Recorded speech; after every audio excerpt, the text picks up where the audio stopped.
Nawala yung unang post ko ah. Nawala yung unang reaction ko. Nakalimutan ko ito din sasabihin ko. Ba yan? Mike Crazy versus Batang Mamaw. Nga, pwede na. Pwede na yan. Pero malabo eh. Malabo, bakit Batang Mamaw tapos Mike Crazy? Pwede na. Pwede na kung gusto nyo masayang pera nyo dun sa mga taga Nueva Ecija. Pustahan nyo yan si Batang Mamaw. Pero syempre, dito ako kay Mike Crazy.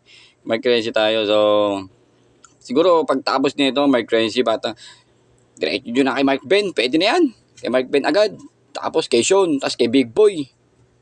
Proud na proud kayo eh. Sige, pero pwede na rin. Hindi ko naman sinasabing mahina si Batang Mamaw, no? Pero syempre dapat yung ano lang, makatotohanan na match lang muna. Andyan naman si Gibo ng Igorot. Yan, pwede yan. Kay Gibo. Medyo talagang match yan. Kay Tikboy. Pwede yan kay Tikboy.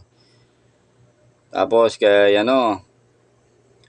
marami pang ibang player na pwedeng i-match si Batang Mamaw kaysa kay Mark Renzi.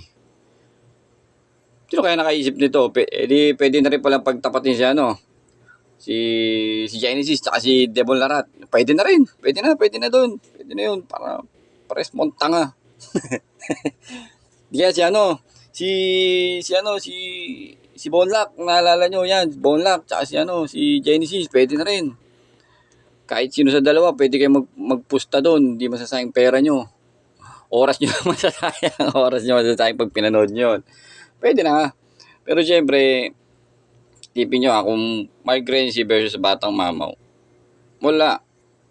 Ang lahat ng pusta nito sa mga nakakilala sa kanila, kay Mike Renzi na ako, di ba? So wala. Pwede to super match lang, friendly fight. Huwag nyo lagyan ng money game kasi magiging papel di apple lang yan eh. Walang mangyayari dyan, yan.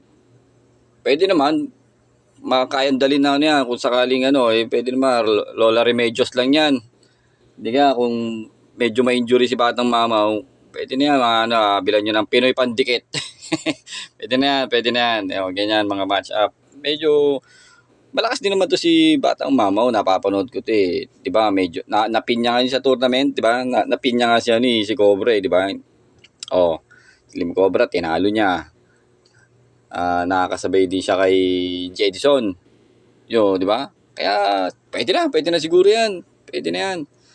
Basta, sana patulang ka ni Mark Renzi at sana hindi nakakabala kay Mark Renzi yung pagmamatch na ganyan, no?